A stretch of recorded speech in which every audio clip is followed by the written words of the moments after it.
የኢንተርኔትና የስልክ የዋጋ ጭማሪ ሊደረግ ነው። ኢትዮ ቴሌኮም የ23% አማካይ የዋጋ ማስተካከያ በቅርቡ ማድረጉ የሚታወስ ጉዳይ ነው። ይህ ዋጋ ማስተካከያ የተደረገው ከዚህ ቀደም በተደጋጋሚ የዋጋ ጭማሪ እንዲደረግ ሲጠይቅ በነበረው ሳፋሪኮም ግፊት መሆኑ በወቅቱ ተገልጾ ነበር። ኢትዮ ቴሌኮም በአሁኑ ወቅት ያለውን ማክሮ ኢኮኖሚያዊ ሁኔታ ታሳቢ በማድረግ የአገልግሎት ጥራትን በዘላቂነት ለመጠበቅ የታሪፍ ማሻሻያ ማድረግ ማስፈለጉን በጊዜው መግለጹ የሚታወስ ጉዳይ ነው። ይህ ሁኔታ በስራቸው ላይ ጫና ማሳደሩን ነዋሪዎች በተደጋጋሚ ጊዜ እየገለጹ ይገኛሉ። በተለይም ስራቸውን በኦንላይን የሚሰሩ ሰዎች ለከፍተኛ ወጪ መዳረጋቸውን ነው በተደጋጋሚ ጊዜ እየገለጹ የሚገኙት። ማህሌት አበበ የተባለች የቴሌ ሴንተር ባለቤት ኑሮ በተወደደበትና የቤት ኪራይ በጨመረበት ወቅት ይህ ክፍያ መጨመሩ ስራዋ ላይ ትልቅ ተጽዕኖ እንደፈጠረ ገልጻለች። በተጨማሪም ደግሞ የደንበኞቿ ቁጥር እንዳይቀንስ በማለት የዋጋ ጭማሪ ላለማድረግ መወሰኗን ያስታወቀችው ቴሌ በወቅቱ ዲጂታል አካታችነትን ለማስቀጠል ዝቅተኛ ገቢ ያላቸው የህብረተሰብ ክፍሎች የሚጠቀሙባቸው የ1 ብር፣ የ2 ብር፣ የ5 ብርና የ1 ሰዓት ጥቅሎች ባሉበት እንዲቀጥሉ መወሰኑን አስታውቆ ነበር። ሳፋሪኮምም በተመሳሳይ ከሳምንታት በፊት ባሰራጨው ማስታወቂያ ዝርዝሩን ሳይገልጽ የዳታ ጥቅል ላይ የዋጋ ጭማሪ ማድረጉን ማስታወቁ ይታወሳል። ሳፋሪኮም ኢትዮጵያ ይህንን ጭማሪ ያደረገው የኢንቨስትመንትና የኦፕሬሽናል ወጪዎች ከፍ ማለታቸውን ተከትሎ እንደሆነ ነው ያስታወቀው። ኩባንያው ለጊዜው ጭማሪ ያደረገበት የዳታ ጥቅል አገልግሎት ዋጋ ምን ያህል እንደሆነ ግን አልጠቀሰም። ሆኖም በደፈናው ጭማሪ ማድረጉን ብቻ ነው ያስታወቀው። ሆኖም ነዋሪዎች በሁለቱ ተቋማት መካከል ይኖራል ብለው የጠበቁት ፉክክር ሳይኖር ቀርቶ በዋጋ ጭማሪ ላይ ፉክክር ማድረግ መጀመራቸው እያሰጋቸውና በስራቸው ላይም ተጽዕኖ እያሳደረ መሆኑን በመግለጽ ላይ ይገኛሉ።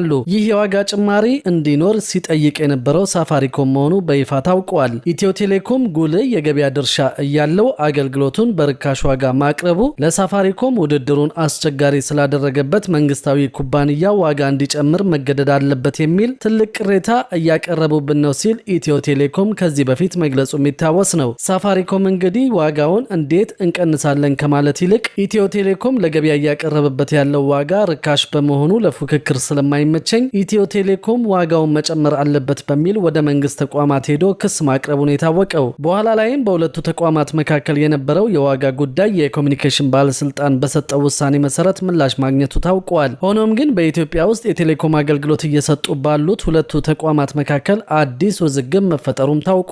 ለዚህ ውዝግብ መንስኤ የሆነው ደግሞ ሳፋሪኮም የጀመረው አዲስ አገልግሎቱ ነው። ሳፋሪኮም በሰጠው መግለጫ በስሩ የሚንቀሳቀሰውና የገንዘብ ማስተላለፊያ የሆነው ኤምፔሳ የኔትወርክ አጥርን መስበሩን አስታውቆ ነበር። በዚህም መሰረት ኤምፔሳ ለሁሉም የሚል አፕሊኬሽን ያበለጸገ ሲሆን በዚህ አፕሊኬሽን አማካኝነት በኢትዮጵያ ውስጥ የሚገኙ ደንበኞቹ የኔትወርክ አጥር ሳይገድባቸው ማለትም በኢትዮ ቴሌኮምም ሆነ በሳፋሪኮም ኢትዮጵያ ሲም ካርድ ተጠቅመው አገልግሎቱን መጠቀም ይችላሉ ተብሎ ነበር። ኤምፔሳ ከዚህ ቀደም የሚሰራው በሳፋሪኮም ሲም ካርድ ብቻ ሲሆን አሁን በአዲሱ አፕሊኬሽን ግን በኢትዮ ቴሌኮምም እንደሚሰራ ነበር በመግለጫው ላይ ተገለጸው።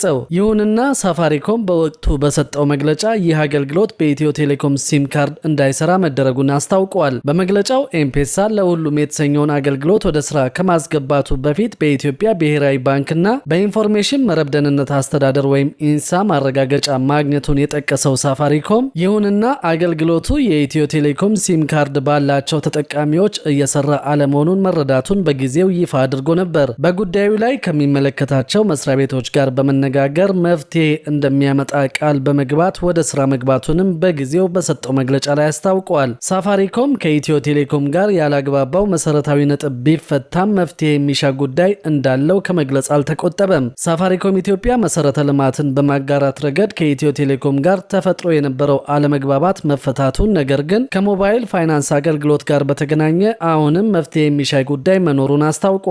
ኩባንያው መጋቢት ላይ የተጠናቀቀውን የ2026 በጀት ዓመት አፈጻጸምን አስመልክቶ ጋዜጣዊ መግለጫ ሰጥቷል። ኩባንያው በበጀት ዓመቱ ያከናወናቸውን ስራዎች፣ ያጋጠሙትን ተግዳሮቶች፣ የቴሌኮም ዘርፉን በሚመለከት ማብራሪያ የሰጡት የሳፋሪኮም ኢትዮጵያ ዋና ስራ አስፈጻሚ ዊም ቫን ሄልፑት ከዚህ ቀደም የኢትዮጵያ የቴሌኮም ዘርፍ ለሁሉም ኦፕሬተሮች እኩል የመጫወቻ ሜዳ እንዲፈጥር ሲጠይቃቸው የነበሩ ጉዳዮች መፍትሄ እያገኙ መሆናቸውን ተናግረዋል። የቴሌኮም ዘርፍ ከፍተኛ ቁጥጥር የሚደረግበት መሆኑንና ሁለት ተቆጣጣሪ አካላት መኖራቸውን፣ የመጀመሪያው የቴሌኮም ዘርፉን የሚቆጣጠረው የኢትዮጵያ ኮሚኒኬሽን ባለስልጣን መሆኑንና ኤምፔሳን የሚቆጣጠረው ደግሞ የኢትዮጵያ ብሔራዊ ባንክ እንደሆነ በመግለጽ በኤምፔሳ በኩል አሁንም መፍትሄ የሚፈልጉ ጉዳዮች መኖራቸውን አስረድተዋል። ባለፉት ጥቂት ወራት ከተደረጉ ለውጦች መካከል የመሰረተ ልማት መጋራትን በሚመለከት የኮሚኒኬሽን ባለስልጣን የዋጋ ተመን መመሪያ ማውጣቱን፣ ይህም ማለት ከዚህ በኋላ የዋጋ ተመን ቁጥጥር እንደሚደረግበት ያግዛል ብለዋል። በባለስልጣኑ የተላለፈው ሌላ ውሳኔ ማንኛውም የቴሌኮም ኦፕሬተር አገልግሎቶቹን ከዋጋ በታች መሸጥን የከለከለበት መሆኑንና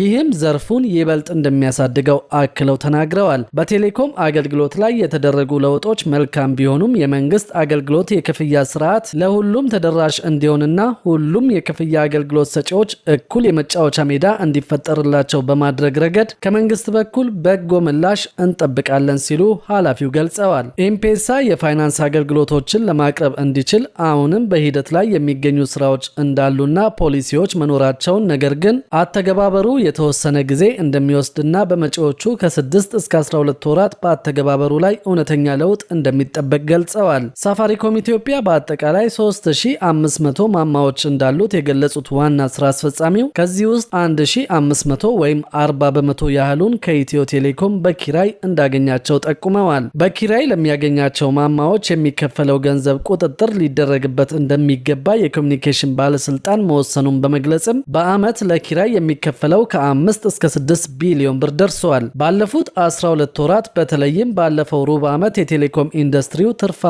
መሆን እንዲችል የዋጋ ጭማሪ መደረጉን አስታውሰው ይህም ዘርፉን ጤናማ እንዳደረገው ተናግረዋል። ይህ ማለት እንግዲህ ከሳምንታት በፊት በተደረገው የዋጋ ጭማሪ ምክንያት ዘርፉ ጤናማ እንደሆነ ነው የገለጹት። የኮሚኒኬሽን ባለስልጣን በሀገሪቱ የሚገኝ የቴሌኮም ኦፕሬተር ማንኛውንም ምርት ወይም አገልግሎት ከዋጋ በታች እንዲሸጥ እንደማይፈቅድ በመመሪያው ላይ ባሳወቀው መሰረት በሚቀጥሉት ከ12 እስከ 18 ወራት ጊዜ ውስጥ ከመመሪያው ጋር የሚጣጣም የዋጋ ጭማሪ እንደሚኖር ተናግረዋል።